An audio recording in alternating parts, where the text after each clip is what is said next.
सांगलीमध्ये पृथ्वीराज मोहोळ आणि शिवराज राक्षेची कुस्ती घेणार असल्याची माहिती पत्रकार परिषद घेत चंद्रहार पाटील यांनी दिलेली आहे।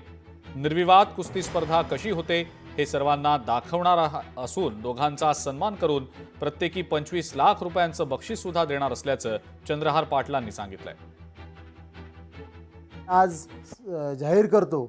पृथ्वीराज मोहोळ आणि शिवराज राक्षे ह्या दोघांची कुस्ती परत सांगली शहरामध्ये लावून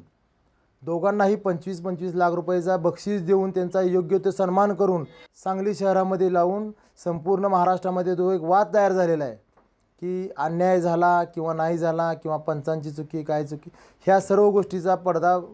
सांगली शहरामध्ये पाडून संपूर्ण जनतेच्या मनामधला जो संभ्रमावस्था आहे ती आपण दूर करण्याचा प्रयत्न करत आहोत आणि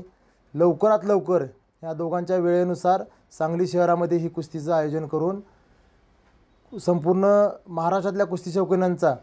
जी संभ्रमावस्था तयार झालेली आहे ती दूर करण्याचा प्रयत्न करू।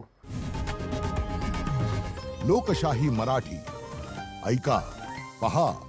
जागरूक रहा।